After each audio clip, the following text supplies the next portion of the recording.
এত মানে কষ্ট করে একটা জিনিস অনেক টাকা পয়সা ইনভেস্ট করলাম, করেও তো কোনো হচ্ছে না দেখছি।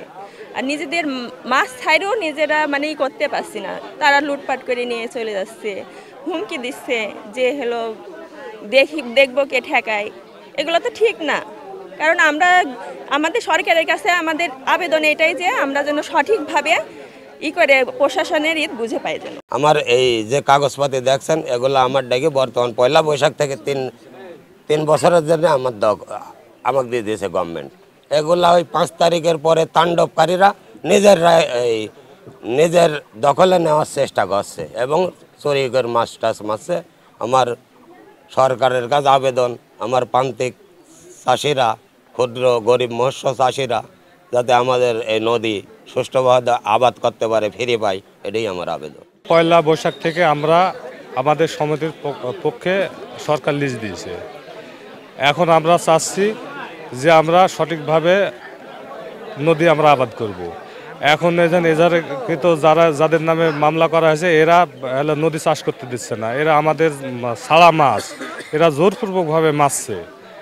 এখন আমরা চাচ্ছি যে সঠিকভাবে আমরা নিরাপত্তা চাচ্ছি, মাছ আবাদ করব।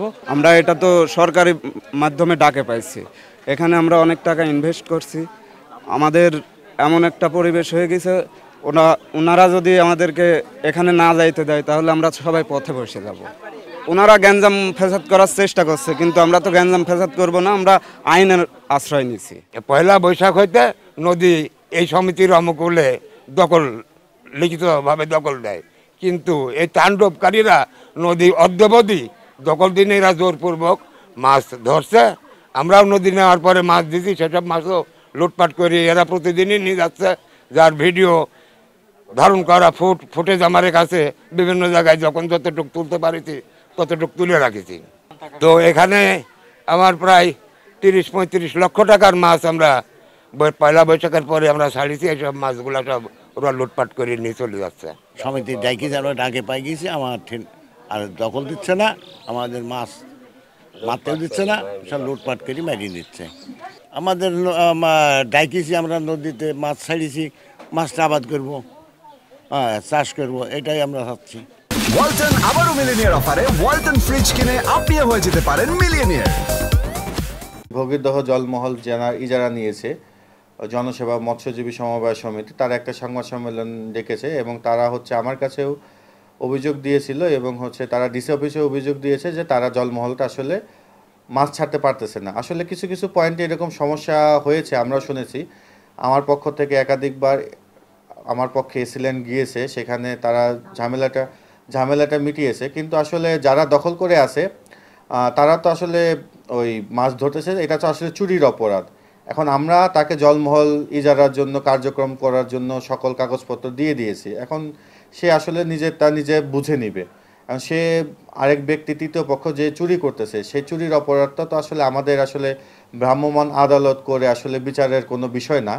এজন্য আসলে আমরা ওভাবে সরাসরি কোনোই করতে পারতেছি না। তবে এই বিষয়ে আমরা থানাকে অবহিত করেছি এবং এই বিষয়ে তারা যেহেতু একটা অভিযোগ দিয়েছে সেটা তদন্ত করার জন্য আমার কাছে ডিসি অফিস থেকে অলরেডি পাঠানো হয়েছে এবং সেটা তদন্ত আমি করে সেটা জমা দিব।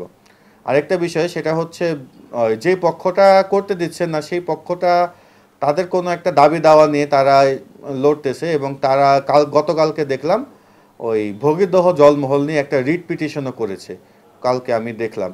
তো এইটা আসলে দেখার বিষয় যে আসলে যদি হাইকোর্টে কোনো রিট পিটিশন থাকে তাহলে আমরা যারা আছি তারা তো আসলে আদালতকে সম্মান রেখে আসলে আমাদের কার্যক্রমগুলো পরিচালনা করতে হবে। আমরা এটাও দেখতেছি। সব কিছু মিলে আমার উপর যে তদন্ত আছে সেই তদন্ত আমি করব। আর যে মাছ যে চুরির বিষয়টা আছে সেই বিষয়টা আমি থানাকে অবহিত করেছি এবং তারা অস্ত্র প্রদর্শন করছে এটাও আমি জেনেছি এবং এই বিষয়ে আমি র্যাব এবং সেনাবাহিনীকে জানানো হয়েছে। আশা করি ব্যবস্থা গ্রহণ হবে।